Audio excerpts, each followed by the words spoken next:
إن الحمد لله نحمده ونستعينه ونستغفره ونعوذ بالله من شرور أنفسنا وسيئات أعمالنا من يهده الله فلا مضل له ومن يضلل فلا هادي له وأشهد أن لا إله إلا الله وحده لا شريك له وأشهد أن محمدًا عبده ورسوله اللهم صل وسلم وبارك على عبدك ورسولك نبينا وإمامنا محمد وعلى آله وأصحابه ومن دعا بدعوته إلى يوم الدين أما بعد فإن أصدق الحديث كتاب الله وأحسن الهدي هدي محمد صلى الله عليه وسلم وشر الأمور محدثاتها وكل محدثة بدعة وكل بدعة ضلالة وكل ضلالة في النار أعوذ بالله من الشيطان الرجيم يا أيها الذين آمنوا إذا نودي للصلاة من يوم الجمعة فاسعوا إلى ذكر الله وذروا البيع ذلكم خير لكم إن كنتم تعلمون فإذا قضيت الصلاة فانتشروا في الأرض وابتغوا من فضل الله واذكروا الله كثيرا لعلكم تفلحون سورة الجمعہ آیت نمبر 9 اور 10 وقال النبي المصطفى صلى الله عليه وسلم إن من أفضل أيامكم يوم الجمعة فأكثروا علي من الصلاة او کما قال صلی اللہ علیہ وسلم۔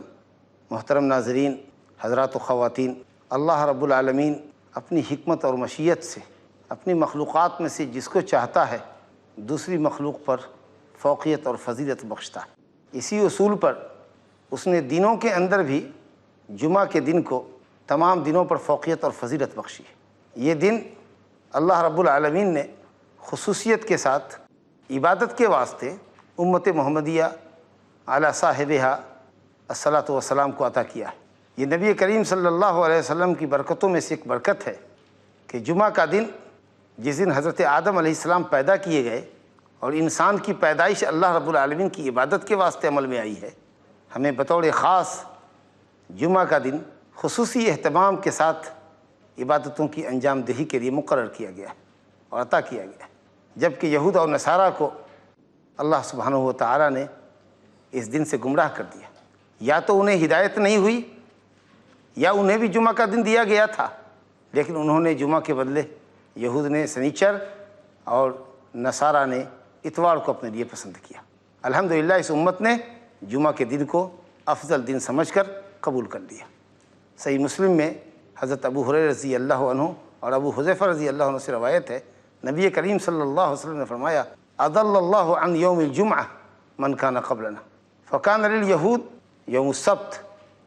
وکان للنصارى یوم الاحد فجاء اللہ بنا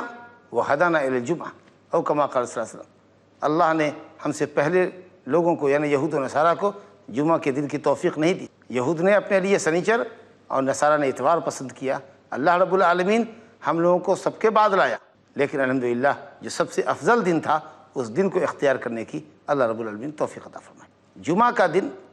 اپنی گوناگون صفات کی وجہ سے دیگر تمام ایام پر فوقیت اور فضیلت رکھتا ہے۔ اس کے بعض خصائص آج ہماری گفتگو کا موضوع ہیں۔ صحیح مسلم میں حضرت ابو ہریرہ رضی اللہ عنہ سے روایت ہے، حضرت ابو ہریرہ رضی اللہ عنہ کے احسانات میں سے ایک بڑا احسان یہ ہے کہ انہوں نے امت کے لیے نبی صلی اللہ علیہ وسلم کی سنت احادیث شریفہ کا بہت بڑا ذخیرہ امت کے لیے جمع کیا۔ اللہ تعالیٰ پوری ملت اسلامیہ کی طرف سے حضرت ابو ہریرہ رضی اللہ عنہ کو، جو اگرچہ متاخر الاسلام صحابی ہیں لیکن روایت حدیث کرنے میں سب سے فائق ہیں، اللہ تعالیٰ پوری امت کی طرف سے ان کو جزائے خیر دی۔ نبی کریم صلی اللہ علیہ وسلم نے فرمایا خیر یوم طلعت علیہ الشمس یوم الجمعہ، سب سے بہترین دن جمعہ کا دن، فیہ خلق آدم وفیہ ادخل الجنہ وفیہ اخرج من الجنہ وفیہ تقوم الساعہ کما قال صلی اللہ علیہ وسلم۔ جمعہ کے دن میں حضرت آدم علیہ السلام کی پیدائش عمل میں آئی۔ جمعہ کے دن ہی اللہ رب العالمین نے ان کو جنت میں داخل فرمایا، اور جمعہ کے دن ہی ان کا جنت سے اخراج عمل میں آیا، اور جمعہ کے دن ہی قیامت قائم ہوگی۔ مسند احمد اور نسائی میں ابو لبابہ بدری رضی اللہ عنہ سے بسند حسن روایت منقول ہے، نبی کریم صلی اللہ علیہ وسلم نے فرمایا جمعہ سید الایام ہے وَأَعْظَمُهَا عِنْدَ اللَّهِ، تمام دنوں میں سب سے باعظمت دن ہے۔ وَأَعْظَمُ عِنْدَ اللَّهِ مِنْ عید الاضحیٰ وعید الفطر، یہ جمعہ کا دن عید الاضحیٰ اور عید الفطر سے بھی اللہ کے نزدیک زیادہ عظمت والا دن ہے۔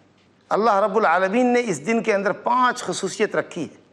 حضرت آدم علیہ السلام کو اللہ نے پیدا فرمایا، اللہ رب العالمین نے انہیں دنیا میں اتارا، اللہ رب العالمین نے حضرت آدم علیہ السلام کو اسی دن موت دی، اور جمعہ کے دن میں ایک مخصوص ساعت، ایک شارٹ پیریڈ ایسا ہے جس کے اندر بندہ مسلمان اللہ رب العالمین سے کچھ بھی مانگے بشرطے کہ حرام چیز کا سوال نہ کرے، تو اللہ رب العالمین اس کی دعا کو قبول کرتا ہے، اس کی مراد اسے عطا فرماتا ہے۔ اور پانچویں خصوصیت یہ ہے کہ قیامت اسی جمعہ کے دن قائم ہوگی، لہٰذا ہر مقرب فرشتہ، آسمان، زمین، پہاڑ، دریا، ہوا، غرض کے جتنی مخلوقات ہیں، یشفقن من یوم الجمعہ، جمعہ کے دن میں خوف زدہ رہتی ہیں کہیں ایسا نہ ہو کہ اسی جمعہ کے دن قیامت قائم ہو جائے۔ لیکن ہم غافل رہتے ہیں، کتنے جمعہ کا دن آتا ہے کبھی قیامت کا احساس تک نہیں ہوتا، یہ بڑے افسوس کی بات ہے۔ وہ مختصر سی ساعت جس میں اللہ رب العالمین بندے کی دعا قبول فرماتا ہے، اس ساعت کی تعیین کے سلسلے میں علماء کے متعدد اقوال ہیں، لیکن دلیلوں کی روشنی میں دو قول انشاءاللہ تمام اقوال کے مقابلے میں صحیح ہے۔ ایک قول تو وہ ہے جس کو ابو موسیٰ اشعری رضی اللہ عنہ کے حوالے سے ان کے صاحبزادے نے روایت کی ہے، امام مسلم نے ان کی روایت کو نکالا ہے صحیح مسلم میں، کہ امام کے ممبر پر چڑھنے کے وقت سے لے کر نماز جمعہ ختم ہونے تک کے درمیان میں وہ مختصر سی ساعت چھپی ہوئی ہے۔ اور دوسری حدیث جو ابو داؤد میں آئی ہے اس میں فرمایا گیا التمسوها بعد صلاۃ العصر، عصر کی نماز کے بعد اس کو تلاشو۔ یہ دو وقت کے سلسلے میں حدیث آتی ہے، اور بقیہ اوقات یا اقوال یوں ہی بلا دلیل ہے یا ان کی دلیلیں کمزور ہیں۔ جمعہ کے دن کی خصوصیات میں سے ایک اہم خصوصیت یہ ہے کہ اس دن سورہ کہف پڑھنے کی فضیلت آئی ہے۔ چنانچہ ابو سعید خدری رضی اللہ عنہ سے نسائی میں روایت ہے کہ جس نے جمعہ کے دن سورہ کہف پڑھی الحمدللہ اس کے اور دو جمعہ کے درمیان اللہ رب العالمین اس کے لیے نور کھڑا کرے گا، اضاء لہ النور، اللہ سبحانہ وتعالیٰ اس کے لیے روشنی ہی روشنی فرمائے گا اس جمعہ سے لے کر اگلے جمعہ تک کے درمیان۔ اور ابو درداء رضی اللہ عنہ سے مسلم شریف میں روایت ہے، اس میں فرمایا گیا کہ جس نے سورہ کہف کی ابتدائی 10 آیات اور ایک روایت میں آخری آیات جس نے یاد کر لی، عصم من الدجال، وہ دجال کے فتنے سے محفوظ رہے گا۔ الحمدللہ جمعہ کے دن کی ایک خاص خصوصیت، ایک بڑی خصوصیت جس کی وجہ سے یہ دن بڑی اہمیت کا حامل ہے، وہ نماز جمعہ ہے، اور اس کا وہ اہم اور شدید اہتمام ہے جس کا ذکر حدیثوں میں آیا ہے کہ جمعہ کا دن جو افضل دن ہے اور اس کی ایک خاص عبادت جمعہ کی نماز ہے جس میں مسلمانوں کا بڑا اجتماع ہوتا ہے۔ اس میں نبی کریم صلی اللہ علیہ وسلم کی ہدایات ہیں کہ انسان جمعہ کی نماز میں حاضر ہونے والا شخص غسل کرے۔ اب یہ حکم بعض علماء کے نزدیک، جمہور کے نزدیک استحبابی ہے اور بعض علماء کے نزدیک وجوبی ہے، لیکن حدیث میں آیا ہے کہ جس نے جمعہ کے دن غسل کیا، اہتمام کے ساتھ غسل کیا، پھر خوشبو لگائے، مسواک کا استعمال کرے، اچھا کپڑا پہنے، نیا کپڑا ہو یا ایک کپڑا خاص جمعہ کے دن کے لیے ایک جوڑا خاص کر سکے تو اور بہتر ہے، خوشبو لگائے، اچھے حیت میں مسجد جائے، سویرے جائے، جلدی جائے اور امام سے قریب جگہ لے کر بیٹھے تو الحمدللہ اس کے لیے بڑی فضیلت آئی ہے۔ چنانچہ متفق علیہ روایت ہے، بخاری مسلم اور دیگر ائمہ کتب حدیث نے ابو ہریرہ رضی اللہ عنہ سے روایت کی ہے، نبی کریم صلی اللہ علیہ وسلم نے فرمایا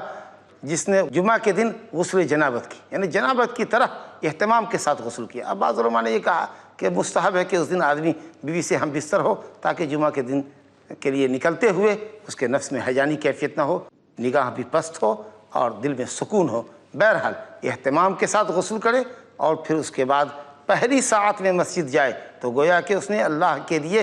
بدنہ کا لفظ آیا ہے، ایک اونٹ اس نے اللہ کے راستے میں صدقہ کیا۔ جو دوسری گھڑی میں جاتا ہے اس نے گائے اللہ کے راستے میں صدقہ کی، تیسری گھڑی میں جانے والا کبشن اقرن، سینگوں والا میڈھا اللہ کے راستے میں صدقہ کرنے والا ہے، چوتھی ساعت میں جانے والا مرغی صدقہ کرنے والا ہے، اور پانچویں ساعت میں جانے والا انڈا اور بیضہ خیرات کرنے والا ہے۔ پھر جب امام ممبر پر چڑھتا ہے تو فرشتے دفتر لپیٹ لیتے ہیں، وہ بھی ذکر سننے کے لیے، واعظ و نصیحت سننے کے لیے، خطبہ جمعہ سننے کے لیے بیٹھ جاتے ہیں۔ اب یہ جو 5 ساعت ہے، بعض علماء نے یہ کہا ہے کہ زوال شمس سے لے کر امام کے ممبر پر چڑھنے کے درمیان میں شارٹ پیریڈ ہے 5 ساعت، اور بعض علماء نے یہ کہا کہ سورج کے نکلنے کے بعد سے لے کر امام کے ممبر پر چڑھنے تک کے اوقات کو 5 ساعت میں تقسیم کیا جا سکتا ہے۔ واللہ عالم۔ انشاءاللہ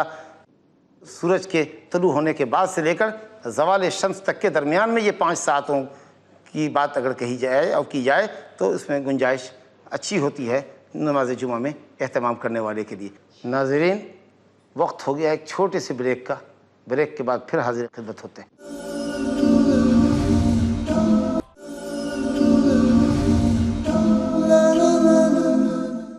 السلام علیکم ورحمۃ اللہ۔ ناظرین، وقفے کے بعد آپ کا خیر مقدم ہے۔ اور نسائی میں سمرہ بن جندب رضی اللہ عنہ سے روایت ہے کہ جو آدمی مسجد میں حاضر ہو اور امام سے قریب ہو کر خطبہ سنے تو وہ جنت سے قریب ہوتا ہے۔ نبی نے فرمایا حضور الجمعہ ودنو من الامام، امام سے قریب ہو، ذکر سنو، کیونکہ جو آدمی امام سے دور رہتا ہے، اخیر میں آتا ہے، ظاہر ہے کہ اخیر میں آئے گا تو دور رہے گا، اگلی صف میں جگہ نہیں ملے گی، تو اگر وہ جنت میں گیا بھی تو جنت کے داخلے میں تاخیر ہوگی، تاخیر سے جنت کے اندر جائے گا۔ اس طریقہ سے جمعہ کے دن کی فضیلت ہے۔ اب جو آدمی آئے الحمدللہ مسجد میں تحیۃ المسجد 2 رکعت نماز پڑھ کے بیٹھے، پھر اس کے بعد اللہ تعالیٰ جتنی توفیق اس کو عطا کرے 2 رکعت پڑھ سلام پھیرتا چلا جائے۔ جمعہ کے دن الحمدللہ زوال کا کوئی اعتبار ہے، کیونکہ بخاری شریف میں حدیث ہے حضرت سلمان کی، ایک آدمی مسجد میں آئے وصلی ما کتب لہ، جتنے اللہ نے اس کے مقدر کی اتنی نمازیں پڑھے، یہاں تک کہ امام ممبر پر چڑھے اور پھر اس کے بعد وہ خطبہ غور سے سنے تو اس کے لیے برکت ہے، اور اگلے جمعہ تک اور اس کے بعد 3 دن مزید اس کے گناہوں کا کفارہ ہوتا ہے۔ تو امام ممبر پر زوال کے بعد چڑھتا ہے اور زوال سے پہلے پڑھتا گیا اور نماز کنٹینیو چلتی گئی یہاں تک کہ امام ممبر پر چڑھا۔ اس کا مطلب یہ ہے کہ زوال کے وقت کا کوئی اعتبار نہیں ہے، مکروہ وقت کا اس دن کوئی اعتبار نہیں ہے۔ یہ بھی جمعہ کی خصوصیتوں میں سے ایک اہم خصوصیت ہے۔ تو بلا تحدید رکعت، جتنی رکعت انسان چاہے 2 رکعت پر سلام پھیرتا جائے، اس کے بعد سورہ کہف کی تلاوت کرے، ذکر و اذکار کرے، بکثرت نبی کریم صلی اللہ علیہ وسلم پر درود و سلام پڑھے، جو مسنون درود ہے اس کا اہتمام کرے تاکہ فضیلت سے بہرہ ور ہو، اور پھر قرآن کی تلاوت ذکر و اذکار کے اندر آواز کو پست رکھے۔ ایسا نہیں کہ بغل کے ساتھی کو پریشان کرے یا بلند آواز سے قرآن پڑھ کر کے دوسرے کے لیے تشویش پیدا کرے۔ اس سلسلے میں بھی روایت آئی ہے، نبی کریم صلی اللہ علیہ وسلم کا فرمان ہے، ابو سعید خدری رضی اللہ عنہ سے، غالباً ابو داؤد میں روایت ہے، نبی کریم صلی اللہ علیہ وسلم فرمایا لا یجہر بعضکم علی بعض بالقرآن، قرآن پڑھنے میں بھی تم میں کا بعض کے اوپر اپنی آواز اونچی نہ کرے۔ تو مسجد میں جائے، ادب تمیز سے بیٹھے، ذکر و اذکار میں مشغول ہو، تلاوت میں مشغول ہو، یہاں تک کہ امام جب خطبے پہ چڑھے نہایت غور سے سنے، غیر ضروری کاموں میں دلچسپی نہ لے۔ کچھ لوگ گھڑی دیکھتے، کچھ لوگ موبائل کے سوئچ سے کھیلتے، کچھ لوگ کنکڑیاں برابر کرتے، کچھ لوگ کچھ اور حرکتیں کرتے جو ان کو خطبے سے غافل کرتی ہیں۔ ایسی حرکتیں نہیں کرنی چاہیے، کیونکہ اس سے یا تو ثواب کم ہو جائے گا یا پھر ثواب ہی باطل اور ضائع ہو جائے گا۔ اور جلد پہنچے، بہت سے لوگ جمعہ کے دن اپنی مشغولیات اتنی کر لیتے کہ اخیر وقت میں پہنچے، کبھی تو جمعہ پایا اور کبھی تو جمعہ بھی چھوٹ گیا، یا کبھی خطبے کا بڑا حصہ چھوٹ گیا۔ جمعہ کے دن خاص طریقے سے شیطان اپنی ٹیم کے ساتھ نکلتا ہے، لوگوں کو الجھاتا ہے کاموں کے اندر تاکہ وہ وقت پہ مسجد نہ پہنچ سکے، جلد مسجد نہ پہنچے۔ اور یہاں فرشتے اول ساعت سے ہی، سورج کے طلوع کے بعد سے ہی دفتر رجسٹر لیے کھڑے ہیں، آنے والوں کی حاضری لکھتے ہیں۔ اب ہم دیکھیں کہ شیطان کے پنجڑ میں پڑتے ہیں کہ فرشتوں کے جو ہمارے انتظار میں مسجد میں ہیں وہاں ان کے رجسٹر میں اپنی انٹری ایٹ فرسٹ درج کراتے ہیں۔ یہ اب ہمارے اوپر ہے، اللہ تعالیٰ توفیق دے تو مسجد میں پہنچیں اور وہاں پہنچے، جگہ ملے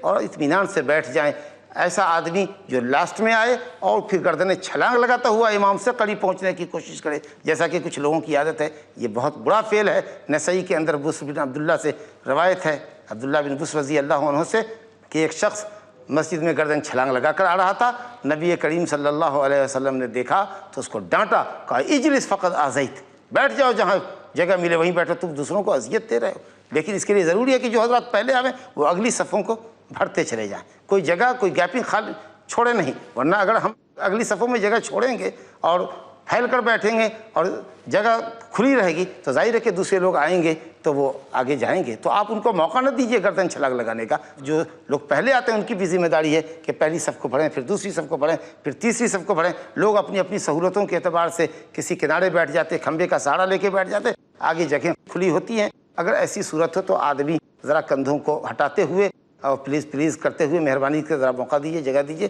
ایسے ہلکا سا اشارہ کرتے ہوئے اور خطبہ اڑا تو بالکل بولے نہیں، صرف ہاتھ سے اشارہ کرتے ہوئے اس خالی جگہ کو پر کرنے کی کوشش کرتا ہے تو انشاءاللہ کوئی مذائقہ نہیں ہے۔ لیکن جگہ پر ہے، زبردستی چاہتا ہے کہ وہیں گھسے اور گردنیں چھلانگ لگا رہا ہے تو نبی کریم صلی اللہ علیہ وسلم نے سختی سے منع فرمایا۔ اسی طریقے سے خطبے کے درمیان میں اگر کوئی شخص بات کر رہا ہے، اس کو اشارے سے اگر آپ چپ کر سکتے ہیں تو چپ کیجیے، ادروائز اگر آپ منہ سے بولتے ہیں اے چپ رہو تو اس طریقے سے آپ نے خود لغو کیا، بیہودہ کام کیا۔ اور جب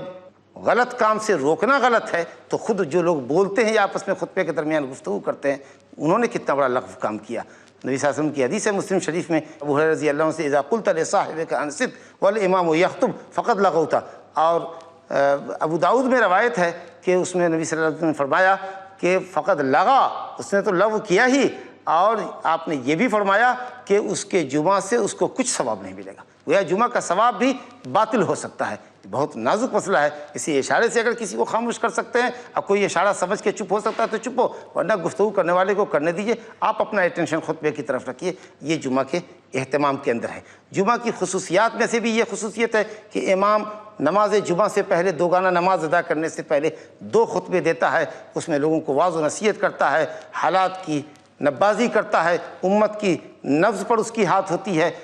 جامع اور بلیغ خطبہ دے، مختصر خطبہ دے تاکہ لوگوں کو اکتاہٹ نہ ہو، جو خطبے کا مقرر وقت ہے اس کا لحاظ کر کے عمدہ خطبہ دے اور اس کی پوری تیاری کر کے آئے، کیونکہ خطبہ جمعہ کا بڑا اہم ہے۔ نبی کریم صلی اللہ علیہ وسلم قرآن کی آیت کی تلاوت کیا کرتے تھے خطبے میں اور لوگوں کو واعظ و نصیحت فرمایا کرتے تھے۔ جمعہ کی خصوصیات میں سے یہ ہے کہ جمعہ کے دن نبی صلی اللہ علیہ وسلم نے 2 رکعت نماز ادا کی ہے، جہری قرأت کی ہے، اور سورہ فاتحہ کے بعد پہلی رکعت میں آپ سورہ جمعہ کی تلاوت کرتے تھے، جس کی آیت نمبر 9 آیت نمبر 10 میں نے آپ کے سامنے تلاوت کی ہے۔ اس میں اللہ تعالیٰ نے جمعہ کی فرضیت کا بیان کیا کہ ایمان والو یا ایھا الذین آمنوا اذا نودی للصلاۃ من یوم الجمعۃ فاسعوا الی ذکر اللہ، جب جمعہ کے دن کے لیے آواز دی جائے، اذان دی جائے تو اللہ کے ذکر کی طرف چلو، بڑھو، اب دنیا کا کوئی کام تمہارے لیے جائز نہیں ہے، تجارت چھوڑ دو، کاروبار چھوڑ دو، اب اگر کاروبار کرتے ہو تو حرام کرتے ہو، ناجائز کرتے ہو۔ ایک مباح کام سے، تجارت سے، ایک پسندیدہ کام سے منع کیا گیا، کیونکہ جمعہ کی حاضری تمہارے لیے واجب اور فرض ہے، اس لیے ایک جائز کام سے منع کیا جا رہا ہے۔ اور پھر جب جمعہ کی نماز پڑھ لو تو نکلو، اللہ تعالیٰ کی روزی تلاشو، زمین میں پھیل جاؤ اور اللہ تعالیٰ کا فضل یعنی روزی تلاش کرو، اور جہاں بھی رہو اللہ کو یاد کرتے رہو، روزی روٹی کے میدان میں ہو، تعلیم کے میدان میں ہو، مکان میں ہو، کہیں بھی ہو، اللہ رب العالمین کو ہمیشہ یاد رکھو۔ تو جمعہ کے دن نبی صلی اللہ علیہ وسلم سورہ جمعہ اور منافقین پڑھتے تھے تاکہ آدمی نفاق کی صفتوں سے بچ سکے اور جمعہ کا اہتمام کرے۔ نبی کریم صلی اللہ علیہ وسلم پہلی رکعت میں سورہ اعلیٰ اور دوسری رکعت میں سورہ غاشیہ پڑھتے تھے، اور ایک تیسری شکل بھی تھی جو ابو داؤد میں صحیح سند سے روایت ہے کہ پہلی رکعت میں سورہ جمعہ اور دوسری رکعت میں سورہ غاشیہ، یعنی سورہ جمعہ اور منافقین سے پہلی صورت پہلی رکعت کے لیے اور سورہ اعلیٰ اور غاشیہ سے غاشیہ دوسری رکعت کے لیے نبی صلی اللہ علیہ وسلم نے انتخاب فرمایا۔ اسی طریقہ سے خصوصیت کے ساتھ جمعہ کے دن کی فجر کی نماز میں نبی کریم صلی اللہ علیہ وسلم سورہ سجدہ کی تلاوت کیا کرتے تھے اور سورہ دہر کی، کیونکہ ان 2 صورتوں کے اندر انسان کی تخلیق کا ذکر ہے، قیامت کا ذکر ہے، جنت اور جہنم کا ذکر ہے، اس مقصد کا ذکر ہے جس مقصد کے لیے انسان پیدا کیا۔ یہاں ذرا پیچھے کی طرف پلٹتے ہوئے ایک بات یہ کہنا چاہتے ہیں کہ جمعہ کی خصوصیات اور فضیلتوں کے بیان میں ابھی ہم نے سنا کہ اللہ تعالیٰ نے اس دن حضرت آدم علیہ السلام کو وفات دی اور اللہ رب العالمین اسی دن قیامت بھی قائم کرے گا۔ تو یہ فضیلت کیسے ہے؟ الحمدللہ یہ فضیلت ہے، کیونکہ مومن کی موت اور قیامت کا قائم ہونا اور مومن کا اپنی قبروں سے اٹھنا، میدان محشر میں جمع ہونا، یہ سب زینے ہیں اور سب ذرائع ہیں جنت میں جانے کے۔ تو الحمدللہ یہ موت بھی مومن کے لیے جنت کا تحفہ ہے اور قیامت کا قائم ہونا بھی جنت میں جانے کا ذریعہ ہے، اس سے یہ بھی فضیلت کے اندر ہے۔ بہرحال میں یہ آپ سے عرض کر رہا تھا کہ جمعہ کے دن نبی کریم صلی اللہ علیہ وسلم نے نماز جمعہ کے اندر چند صورتوں کا، مخصوص صورتوں کا اہتمام کیا ہے، اور فجر کی نماز میں بھی آپ نے مخصوص صورتوں کا اہتمام کیا ہے، اور جمعہ کے خطبے میں سورہ قاف کی تلاوت فرمایا کرتے تھے، کیونکہ اس میں بھی انسان کی پیدائش اور ہلاک شدہ قوموں کا ذکر اور آخرت کا ذکر اور وہاں گنہگاروں کا آپس میں مکالمہ، ایک دوسرے پر الزام دینا اور تخلیق کائنات، اور اس طریقے سے ایک جامع صورت ہے۔ بہرحال حالات کے مطابق خطیب خطبہ دے اور لوگوں کو نصیحت کرے، اور نصیحت دونوں خطبے کے اندر ہونی چاہیے۔ عام طریقہ سے ایسا ہوتا ہے کہ پہلے خطبے میں بیان لمبا ہوتا ہے، دوسرے خطبے میں بہت مختصر ہوتا ہے، یا بیان تو ہوتا ہی نہیں ہے، صرف عربی عبارتیں پڑھ کے خطبے کو ختم کیا جاتا ہے، تو اس کے اندر بھی خطبہ ہونا چاہیے۔ یہ جمعہ کی خصوصیات میں سے۔ اور جمعہ کی نماز کے بعد اللہ توفیق دے تو 2 رکعت یا 4 رکعت یا 6 رکعت جو بھی تعداد آ سکے، 2 سے 4 اور 6 تک ثابت ہے، آدمی کو پڑھنا چاہیے۔ بعض علماء نے یہ تطبیق دی ہے کہ مسجد میں 4 اور گھر میں جائے تو 2، لیکن اس کے اوپر بعض اہل علم نے کلام کیا ہے، خاص کر صاحب تحفۃ الاحوذی علامہ البانی نے کلام کیا کہ یہ تفریق صحیح نہیں ہے، 2 اور 4 جہاں چاہے پڑھے، اس لیے کہ حضرت عبداللہ بن عمر نے اگر مسجد میں 4 پڑھایا تو گھر آ کر 2 پڑھایا، گویا 6 رکعت انہوں نے پڑھی ہے۔ بہرحال 2 اور 4 اور 6 تک آدمی چاہے تو یہ سنت نماز جمعہ کے بعد تو ہے، نماز جمعہ سے پہلے کوئی مسنون رکعت نہیں ہے، جتنی رکعت انسان چاہے وقت کے حساب سے پڑھے۔ اور ایک خاص بات جو جمعہ کے دن کے لیے اہمیت رکھتی ہے اور ہمارے لیے بہت بڑے ثواب کی چیز ہے، وہ یہ کہ جمعہ کے دن ہم کثرت سے نبی کریم صلی اللہ علیہ وسلم پر درود و سلام بھیجیں۔ اوس بن اوس رضی اللہ عنہ سے روایت ہے، مسند احمد کے اندر روایت ہے کہ نبی کریم صلی اللہ علیہ وسلم نے فرمایا تمہارے دنوں میں سب سے افضل دن سید الایام جمعہ کا دن ہے، لہٰذا اس میں کثرت سے مجھ پر صلات بھیجو، فإن صلاتکم معروضۃ علیہ، تمہارے درود تمہاری صلات ہمارے اوپر پیش کیے جاتے ہیں۔ اور بیہقی میں نبی کریم صلی اللہ علیہ وسلم کا فرمان ہے کہ جمعہ کی رات میں بھی اور جمعہ کے دن میں بھی کثرت سے درود۔ علامہ ابن القیم نے بہت اچھی تحریر، بڑی خوبصورت تحریر فرمائی ہے کہ جمعہ کا دن سید الایام ہے اور نبی کریم صلی اللہ علیہ وسلم سید الانام ہے، لہذا سید الانام پر، مخلوق کے سردار پر، دنوں کے سردار میں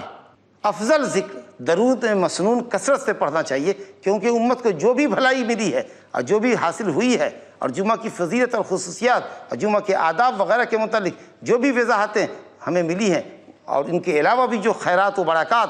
امت کو حاصل ہوئی ہے وہ نبی کریم صلی اللہ علیہ وسلم کی برکت سے حاصل ہوئی ہے۔ تو ہم نبی کریم صلی اللہ علیہ وسلم کے بہت زیادہ احسانات میں سے تھوڑا احسان ادا کرنے کی کوشش یوں بھی کر سکتے ہیں کہ ہم کثرت سے آپ صلی اللہ علیہ وسلم پر درود و سلام بھیجیں۔ اللہ رب العالمین نے حکم بھی فرمایا ہے اور اللہ رب العالمین خود بھی اور اس کے فرشتے بھی نبی صلی اللہ علیہ وسلم پر درود و سلام بھیجتے ہیں۔ سورہ احزاب کی آیت نمبر 56 میں رب العالمین کا ارشاد ہے، ان اللہ وملائکتہ یصلون علی النبی یا ایھا الذین آمنوا صلوا علیہ وسلموا تسلیما۔ اللہ سبحانہ و تعالیٰ کہ اس حکم پر عمل کرتے ہوئے ہم کو درود پڑھنا چاہیے۔ اس وقت اللہم صلی علی محمد وعلی آل محمد کما صلیت علی ابراہیم وعلی آل ابراہیم انک حمید مجید، اللہم بارک علی محمد وعلی آل محمد کما بارکت علی ابراہیم وعلی آل ابراہیم انک حمید مجید۔ اللہ اور اس کے فرشتے نبی پر صلات بھیجتے ہیں، اللہ نبی کا ذکر خیر کرتا ہے، اللہ تعالیٰ نبی کی تعریف کرتا ہے، فرشتوں کے سامنے ان کا ذکر خیر کرتا ہے، اور فرشتے بھی کہتے ہیں اللہ نبی کریم صلی اللہ علیہ وسلم کے ذکر کو اور بلند کر، ان کے مقام کو اور